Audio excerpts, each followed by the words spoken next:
Ora, ouçam só isto. A mulher acordou, sendo da cor de um lírio. Apesar de os lírios poderem ser de várias cores, a mulher acordou e pensou: sou da cor de um lírio. E assim foi, porque nada impede a mulher de escolher qual a cor que quer ser, e se é de lírio ou não. Cláudia R. Sampaio. Ora, ouçam também isto. A senhora Dona Elisa Augusta da Conceição Andrade, que concluiu este ano o seu curso na Escola Médica de Lisboa, abriu consultório para senhoras e crianças. Eis enfim dado o primeiro e grande passo para a emancipação da mulher em Portugal. Dentro em pouco, daqui a um ano talvez, duas novas médicas, formadas pela Escola do Porto, virão juntar-se àquela. E o exemplo destas será seguido e outras lhe sucederão até que entre definitivamente nos nossos costumes a femme savante, como até que entrar a ménagère.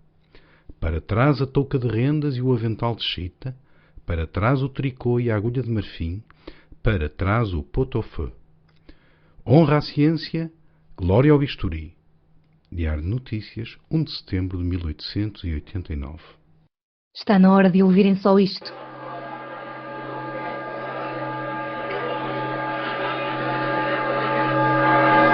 Ora, ouçam só isto.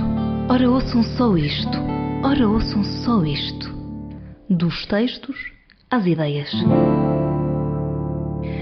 Fátima Vieira, vice-reitora para a Cultura da Universidade do Porto, Paulo Guzmão, diretor do projeto de podcasts da Casa Comum Online. Eu sou a Susana Martinho, estamos no segundo episódio. Como é que se sentem? Muito bem. Pelo menos para já, não doente. Que é o importante. Hoje vamos falar da mulher e da cultura. Depois da poesia que abre o nosso programa, trazemos os números. Segundo dados do Pordata, a percentagem de mulheres no ensino superior é de 54% deste total. E se segmentarmos as áreas de formação, vemos que nas artes e humanidades, nas ciências sociais, no comércio, no direito e na agricultura, a percentagem de mulheres ronda os 60%. Curiosamente, as áreas em que a presença feminina mais domina são a educação, a saúde e proteção social, com cerca de 78%. Por outro lado, as áreas onde as mulheres não são a maioria são as ciências, a matemática, a informática e os serviços, com um pouco mais de 40%, e as engenharias, indústrias, transformadores e construção, com 28,4%. Isto leva-me à primeira pergunta. Fátima, temos mais mulheres a frequentar o ensino superior, mas a realidade é que nestas áreas que acabei de referir, em especial na última, a presença feminina é mais tímida. Por que é que as meninas tendem a escolher áreas mais humanas e sociais e aparentam deixar a parte mais tecnológica para o sexo masculino? Eu diria que é porque tendem também a copiar as mães, enquanto que os meninos tendem a copiar os pais. E, portanto, esta situação tem sobretudo a ver com o estereótipo de papéis de género que tem sido, que a sociedade tem vindo a reproduzir e que a sociedade tem vindo a promover. E realmente, num momento como este em que nós vivemos, em que a população feminina é mais escolarizada do que a masculina, porque é também para aí que apontam as estatísticas, e em que as raparigas, isso também está aprovado, têm um desempenho escolar melhor do que os rapazes, e note-se que isto em todo o percurso, desde o primeiro ciclo até à universidade, poder-se pensar realmente que o futuro seria mais participado pelas mulheres, mas infelizmente não é assim. Há também outros relatórios que são interessantes, por exemplo, há um que é publicado pelo Fórum Económico Mundial, foi publicado em 2016 e que nos fala sobre o futuro das profissões, aliás chama-se mesmo The Future of Jobs. E segundo esse relatório, os protagonistas da quarta revolução industrial são todos dessas profissões que a Susana mencionou e que as mulheres normalmente não seguem. Vão ser portanto, as profissões de futuro vão estar na área da análise de dados. Portanto, serão os especialistas em computação e matemática que terão emprego, arquitetos e engenheiros, e dentro da engenharia também profissões muito específicas, muito tecnológicas, mas também gestores de projetos, designers de produtos, especialistas, por exemplo, em desenvolvimento organizacional, especialistas na área da regulamentação. E isto o que significa é que se as mulheres não começarem a perspectivar um futuro profissional nessas áreas, não vão poder nunca reclamar para si um papel ativo no futuro, apesar de, como eu disse, serem mais escolarizadas. É também importante nós percebermos que, embora os números sejam até relativamente generosos, aqueles que a Susana mencionou, a verdade é que nós não estamos de forma alguma perante uma situação de igualdade de oportunidades para homens e para mulheres. Porque, por exemplo, mesmo no ensino superior, a maioria dos doutorados, a maioria das pessoas a dar aulas e a fazer investigação no ensino superior já é feminina a nível europeu. Mas a verdade é que depois, se nós formos olhar para as estatísticas, vemos, por exemplo, que apenas 14% das instituições de ensino superior da União Europeia são lideradas por mulheres. E depois, se nós passarmos para sairmos do ensino, se passarmos, por exemplo, para o Estado, vemos que as mulheres constituem menos de 1/3 do número de ministros e dos membros de Parlamento. Nas empresas ainda é pior, constituem menos de 1/4 dos quadros administrativos. E, de uma forma geral, também, de acordo com essas estatísticas, a hipótese de as mulheres serem promovidas a posições de liderança são apenas de 28% em relação aos homens. Agora, o que eu também queria dizer, Susana, que isto é que me parece importante, é que nós o que temos de fazer é, logicamente, um trabalho junto da sociedade, junto dos empregadores, mas aquilo que me parece mais importante é fazer um trabalho também junto das raparigas, das crianças, na altura em que elas têm de escolher o seu futuro.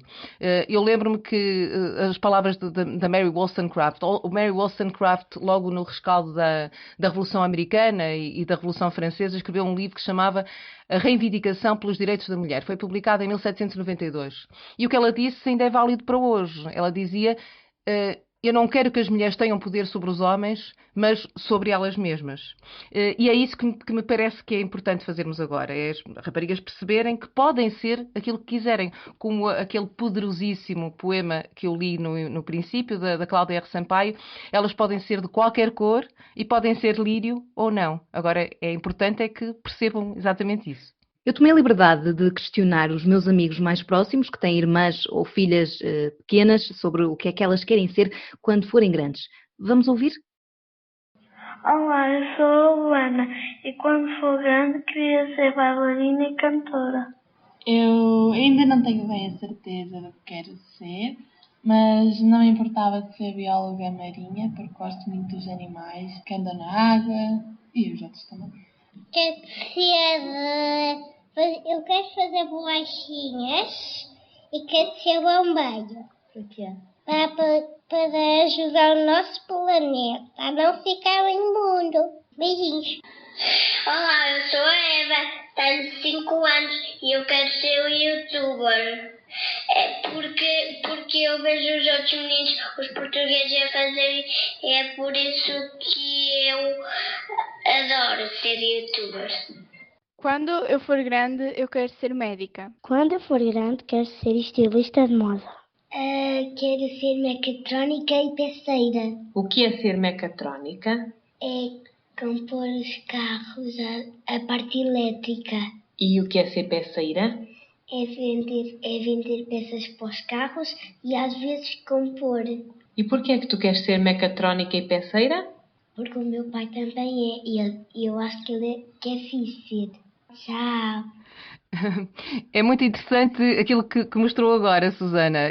Esta profissão mecatrónica e peceira, eu confesso que não a conhecia. Eu também não, tenho algumas dificuldades. Desta menina que, em vez de tentar seguir a profissão da mãe, tenta seguir a profissão do pai. E realmente são estas vocações assim despidas deste estereótipo de género que são interessantes. Eu estou a pensar, por exemplo, a minha filha mais nova tirou o som, fez a licenciatura e o mestrado em som, e lembro-me dela me dizer que no curso de mestrado era a única rapariga. Mas o facto de haver já uma rapariga nessa área, eu penso que já será um bom indicador. Eu queria já agora, deixe-me só dizer-lhe uma coisa. É muito importante a linguagem, a forma como nós falamos das coisas. Por exemplo, é importante dizer-se eu quero ser chefe, seja rapariga ou rapaz. Porque normalmente nós dizemos, o meu filho quer ser chefe e as meninas querem ser cozinheiras. É importante que se perceba. E eu acho muito interessante que há uma menina que diz eu quero ser bombeiro. Mas é interessante porque ela põe essa palavra no masculino. Mas é realmente muito interessante esta recolha que fez. Obrigada. Paulo, agora vamos à próxima pergunta, que é para si.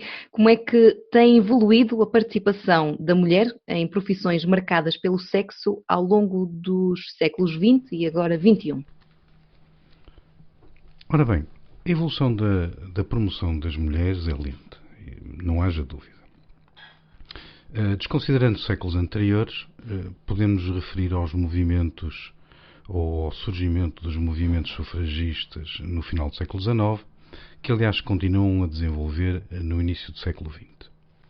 Mas temos a chegada da Primeira Guerra.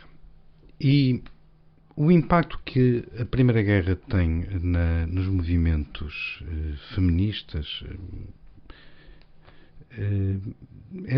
tem uma análise variável conforme os historiadores. É verdade que parece que a Primeira Guerra, por efeito também da união social, terá um efeito de redução do protesto feminino, no sentido da igualdade de direitos de trabalho e dos direitos civis. Temos de nos lembrar que no início do século XX as mulheres não votavam, portanto não tinham representatividade política, eram dependentes do homem. E devemos dizer que relativamente à igualdade de voto, essa evolução vai ser muito variável conforme os países. Mas podemos também estabelecer um paralelismo desta evolução do voto com o acesso das mulheres ao mercado de trabalho que surge durante a Primeira Guerra Mundial. Portanto, o acesso a profissões, a atividades que não são marcadas por uma característica sexual. Claro que as mulheres já trabalhavam em áreas industriais, como por exemplo nos têxteis, mas havia ainda uma série de áreas industriais que lhes estavam vedadas. As mulheres ocupam o lugar dos homens, que estavam obviamente na frente de batalha, em diversos setores, portanto, primário, secundário e terciário. E descobriu-se que isto não foi um desastre, mas que mesmo nas áreas da indústria pesada, como a siderurgia, a mulher tinha a capacidade de realizar o trabalho que os homens ausentes não podiam fazer. É claro que para isso também vai ser importante o desenvolvimento da mecanização, que faz reduzir a importância da força física na produção industrial. Acabada a guerra, seria de esperar que, pelo menos, essa vantagem ou essa demonstração de capacidade se mantivesse e que diversos empregos ficassem abertos às mulheres, digamos assim. Mas não foi bem assim. E as situações variam. Por exemplo, em Inglaterra, as mulheres, após a guerra, reduziram muito a sua participação nas atividades industriais. Em França, a redução já não foi tão grande, mas duas coisas juntam estes dois países. Por um lado, a forte participação das mulheres no setor terciário, situação que, aliás, também se verifica nos Estados Unidos. Claro, exerciam a sua atividade, muitas vezes nas áreas administrativas, no secretariado, etc. Mas, seja como for, passaram a ter uma participação bastante superior nesse setor no período entre as duas guerras. Mas também temos que nos lembrar que as mulheres foram vítimas das políticas natalistas, uma vez que era necessário aumentar o número de crianças para compensar a perda demográfica. E muitas são instadas, obviamente, a regressar ao papel tradicional de mães e donas de casa. Após o final da Segunda Guerra, a situação vai mudar bastante, inclusive por efeito também da possibilidade de a mulher conseguir gerir a maternidade. Portanto, a chegada dos métodos anticoncepcionais vai ser uma forma de libertação da mulher, porque ela vai passar a poder gerir uma carreira. e articulá-la com a sua vida pessoal. Seja como for, também não podemos deixar de pensar neste período na grande importância dos movimentos feministas que surgem com uma redobrada força. Bom, mas a questão é de saber se desde esses anos 60 até ao momento atual a evolução da mulher na sociedade foi suficientemente rápida para permitir que hoje o sexo feminino esteja em condições de igualdade laboral com o masculino. Aparentemente, olhando para os resultados no final desta segunda década do século XXI, verificamos que esta evolução não é certamente perfeita. Torres diz-nos que conseguimos ver numa imagem o que os nossos códigos culturais nos permitem ver e pergunta mesmo porque é que permanecemos cegos para ver um corpo por mais nu que seja. Fátima, o que é que nos diz a ciência? O nosso cérebro tem sexo? Já nascemos com um género como sendo fator biológico e inato? Ou é uma construção cultural feita pela sociedade em que estamos inseridos? Susana, a ciência dá-nos explicações muito interessantes e, sobretudo, a ciência mais recente, ou as descobertas científicas mais recentes. A Fundação Calouste Gulbenkian tem vindo a publicar uns caderninhos muito, muito interessantes com palestras feitas por grandes cientistas.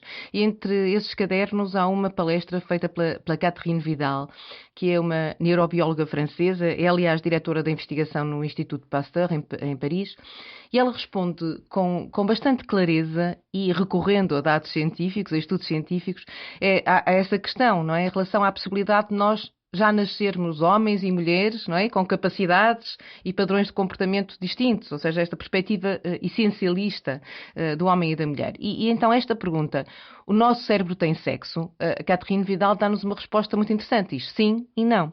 Diz ela, sim, por um lado, o nosso cérebro, claro que tem sexo, porque é ele que controla as funções que são associadas à reprodução sexuada, isto é, os cérebros femininos têm neurónios e esses neurónios ativam-se todos os meses para desencadear a ovulação.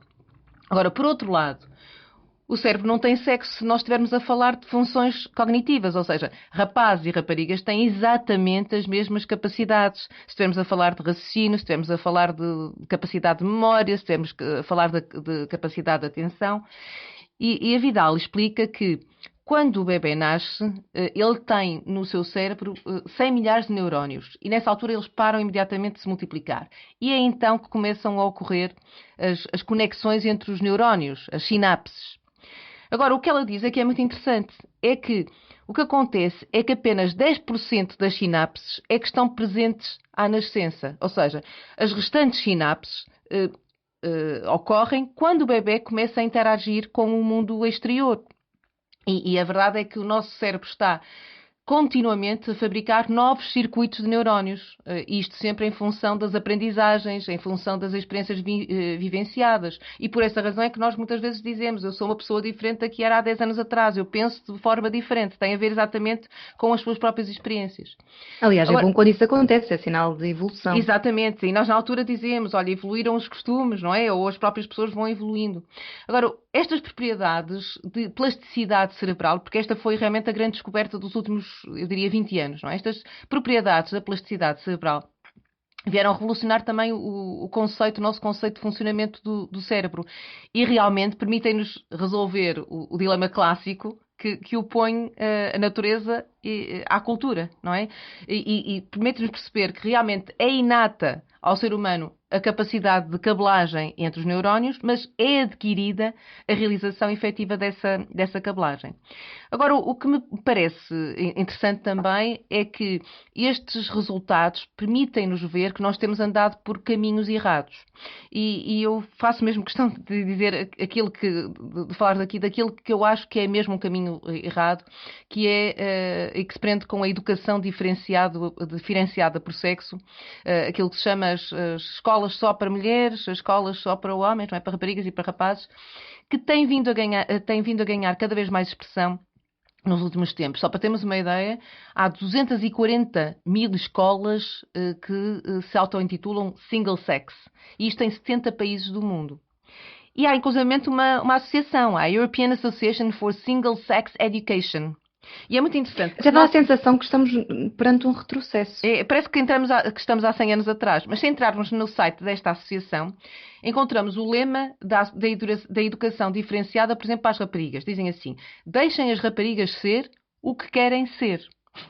E depois referem a uma série de estudos científicos que defendem que as áreas em que as raparigas e os rapazes se mostram mais capazes são diferentes. E depois também a forma de formar, a maneira de formar essas raparigas e os rapazes também tem de ser diferente. Agora, o que é interessante é que a Catherine Vidal, nesta conferência que fez, recorre a uma série de estudos recentes na área das neurociências, isto porque agora pode-se fazer a imagiologia do cérebro, não é? E o que ela mostra é que não há qualquer evidência de que as raparigas sejam, por exemplo, mais dotadas para a esfera da linguagem, como defendem as escolas, as single-sex schools, ou que os rapazes sejam mais capazes do raciocínio matemático. E ela diz, inclusivamente, que a alegada diferenciação cognitiva tem vindo a basear-se em estudos que foram publicados, sobretudo, entre 1995 e 2009, mas que não foram depois confirmados. E eu diria que esta ideia de que os homens e as mulheres são diferentes foi, em grande parte, divulgada por comunicadores de ciência. Eu estou a lembrar-me, por exemplo, de um livro que nos anos 2000 me veio parar às mãos, mas que não foi só a mim, porque ele tornou-se um best-seller. Eu estou a falar do livro Porque é que os homens nunca ouvem e as mulheres não sabem ler os mapas da estrada. Este foi publicado em 2000 e é o primeiro de 6 livros que se tornaram autênticos best-sellers, que foram assinados por Alan e Barbara Pease, e que se encontram traduzidos em 36 línguas e publicados em 22 países. Agora, quando nós vemos o número de exemplares vendidos, aí ficamos realmente espantados. 14 milhões de exemplares vendidos. É muito livro. É muita coisa. E o sucesso da tese do casal Pease tem a ver exatamente com a identificação do leitor quando lê algumas coisas que eles dizem. Por exemplo, realmente as mulheres parecem não saber ler mapas tão bem como os homens. Agora, o problema é que eles o que defendem é que as diferenças entre os homens e as mulheres se encontram determinadas à nascença, não é? E tem a ver com o desenvolvimento da espécie humana desde os tempos pré-históricos. As mulheres ficavam nas cavernas a tomar conta dos filhos, desenvolveram, por exemplo, a visão periférica, enquanto que os homens eram caçadores e, portanto, sabem orientar-se muito melhor. Agora, o que a Catherine Vidal não se refere a este caso, mas, no fundo, os estudos científicos mais recentes acabam por sugerir, é que as mulheres realmente não parecem saber ler mapas tão bem como os homens, porque não têm sido desenvolvidas essas competências, não é? E realmente, como eu disse há pouco, o grande problema é que as mulheres ou as raparigas são educadas num ambiente sexuado, tendem a copiar as mães, tal como os rapazes tendem a copiar os pais, e depois há todo o ambiente, não é? A publicidade, as histórias que leem, os filmes que veem, são tudo estereótipos que a sociedade tem vindo a promover. E, portanto, até podemos fazer... Desculpe. Não, eu já tinha concluído. O que eu ia dizer é que realmente o que é urgente é que a comunicação de ciência agora contrarie os 14 milhões de cópias de exemplares que foram vendidos por Alan e Barbara Pease e que mostrem realmente, que falem desta plasticidade do cérebro e que mostrem que o nosso cérebro não tem sexo no que respeita às nossas capacidades. Aliás, isso até dá para fazer a ponte para a filósofa Judith Butler, que diz que não há diferença entre o sexo e o género, pelo contrário, ambos se referem a uma materialização específica dos corpos e surgem ao mesmo tempo como resultado de uma diferença cultural discursiva. Ora, Paulo, isto leva-nos para a questão de que não existe verdadeiramente a mulher e que grande parte das soluções dos problemas do nosso mundo passam pela educação da mulher e pela sua autonomia. Sim, a educação da mulher, o acesso à educação da mulher e a participação na vida social podem efetivamente ser uma solução para diversos problemas. Falo nomeadamente do problema demográfico. Portanto, educação e oportunidade.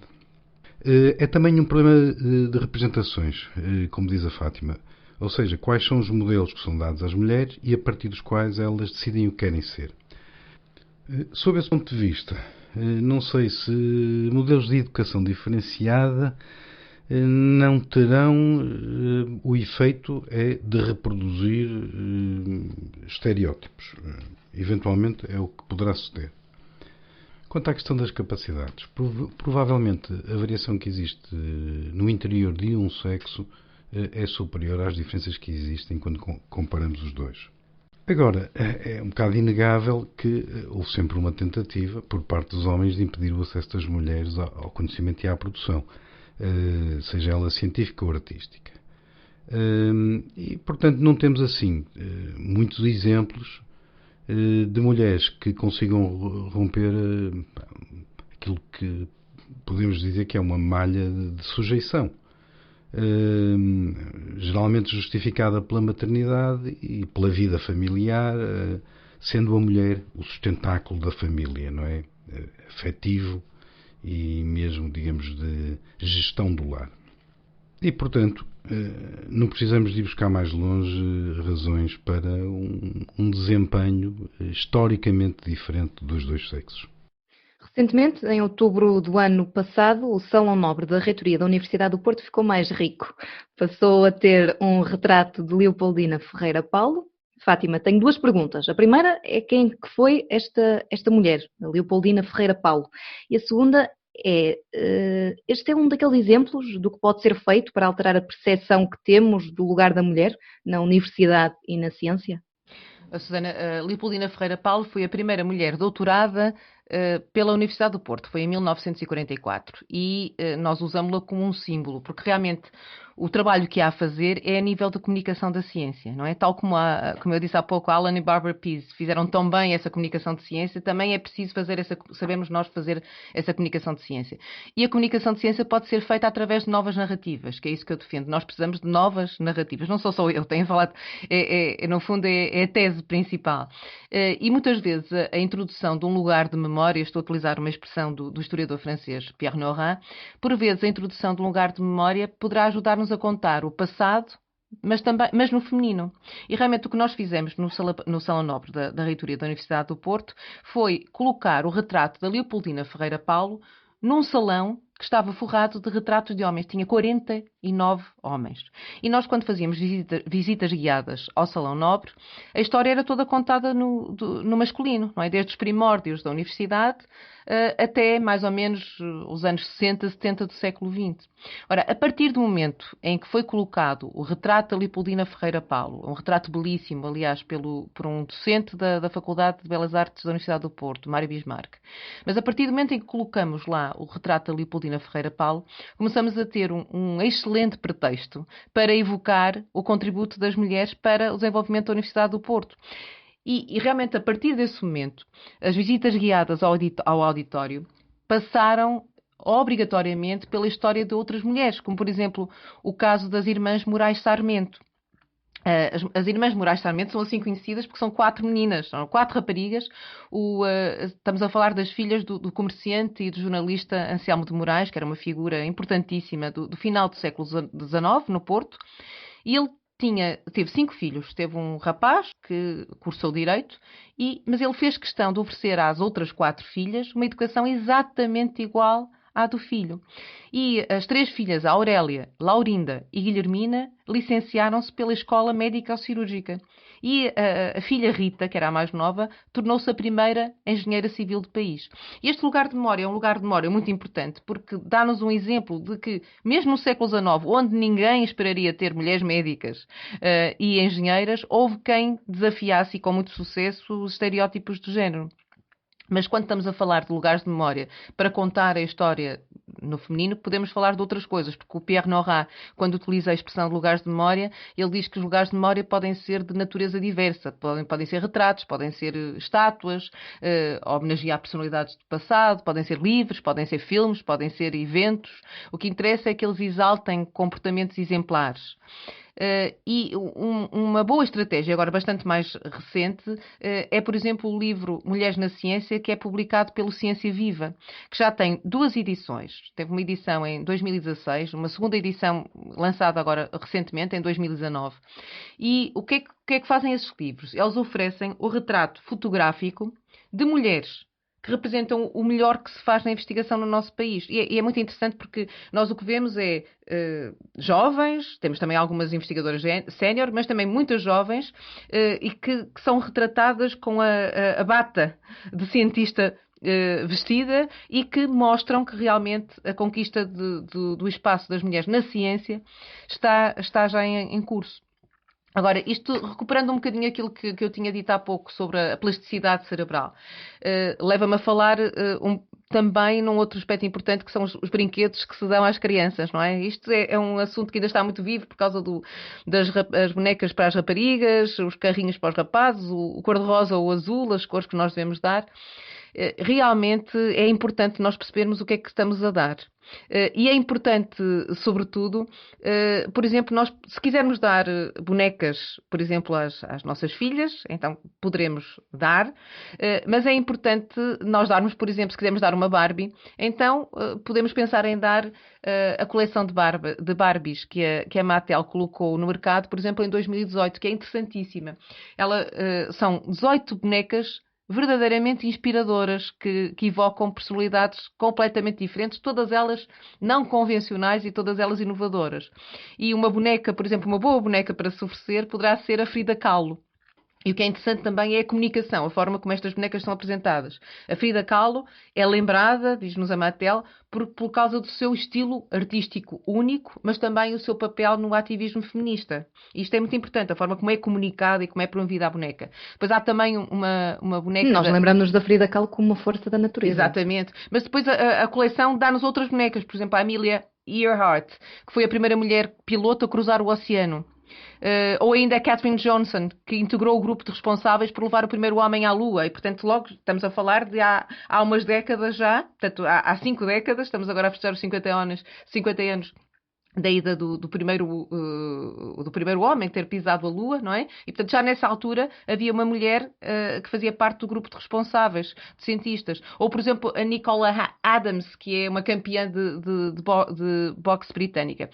E depois o que é interessante é, se nós formos ao site da Mattel, a mensagem é muito clara. Diz, you can be, portanto, pode ser artista, chefe de cozinha, piloto de aviões, veterinária, programadora de computadores. E depois diz, you can be anything, ou seja, pode ser tudo o que quiseres. E realmente parece muito interessante porque cada vez mais há um grande investimento por parte destas empresas que produzem estes brinquedos, de trabalhar inclusivamente junto de psicólogos e que estão a investir nesta ideia da produção de brinquedos que transmitam esta ideia de existir uma ampla possibilidade de escolhas.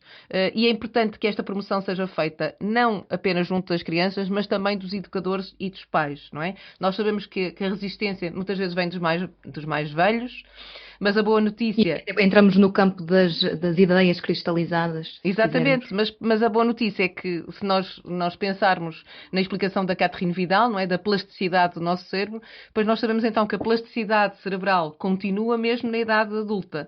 E portanto, a evolução dos costumes, como eu disse já, a evolução da lei em matéria de papéis de género é disso prova, e nós realmente apostamos também na plasticidade cerebral dos pais, dos avós, que saibam dar às crianças os brinquedos mais indicados. Paulo, tinha um comentário a fazer aqui às profissões das mulheres. Sim, só para dizer que é verdade que estas mulheres extraordinárias que vão marcando os tempos são diferentes das outras, não tanto por razões cognitivas, mas pela tenacidade que demonstraram em decidir-se por uma carreira tipicamente masculina. Não deixa de ser interessante verificar que uma das irmãs Moraes Sarmento, que se formou em engenharia, na realidade nunca chegou a exercer, porque logo a seguir a acabar o curso vai-se casar e vai seguir o modelo tradicional que existia nos finais do século XIX, que é ser mãe de família. Portanto, lá está a tal dicotomia sempre entre trabalho e família e a necessidade de escolha. A autonomia das mulheres no global da sociedade ocidental virá bastante mais tarde. Portanto, há muitas áreas em que temos a demonstração de que estamos num processo evolutivo em que as diferentes atividades humanas tenderão a ser partilhadas de uma forma mais igualitária e progressivamente mais igualitária entre homens e mulheres. Mas existem áreas onde é surpreendente a rápida progressão das mulheres. Por exemplo, em Portugal, até ao 25 de Abril, as mulheres não podiam entrar na magistratura, se bem que em 68 já lhes tivesse sido geralmente ou genericamente reconhecido o direito de voto. mas a magistratura estava-lhes vedada. Ora, bem, neste momento elas são maioritárias na magistratura, ou seja, há mais mulheres nesta área do que homens.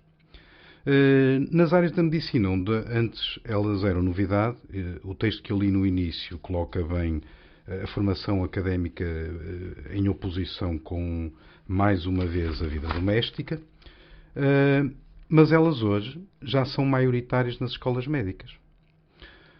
Portanto, há muitas áreas em que temos a demonstração de que estamos num processo evolutivo em que as diferentes atividades humanas tenderão a ser partilhadas de uma forma mais ou menos igualitária e progressivamente mais igualitária entre homens e mulheres. Paulo, chegamos à última questão. Temos assistido a um caminho difícil da autonomização da mulher, mas a participação feminina na sociedade atual, em comparação com o século passado, tem sido feita a passos largos. O que é que ainda nos falta percorrer? Ora bem, a mim parece-me que ainda existe um caminho a percorrer no acesso das mulheres a cargos de decisão. Portanto, vemos ainda que no topo de empresas e no topo de instituições, mesmo no poder, as mulheres ainda não estão representadas de uma forma paritária. Mas existem sinais bastante positivos nesse sentido. Estou a pensar, nomeadamente, o efeito da lei da paridade no Parlamento, onde nós atualmente já temos 30% de mulheres. Portanto, é um processo evolutivo, sem dúvida, e que tenderá para uma progressiva igualização dos sexos nestas áreas. Ou pelo menos assim esperemos. Terminamos assim o segundo episódio de Ora Ouçam Só Isto. Falamos da mulher e da cultura e deixamos ainda a mensagem final de Simone de Beauvoir, que diz que não se nasce mulher, torna-se. Fátima, Paulo, obrigada. Até para a semana. Obrigada. Até para a semana.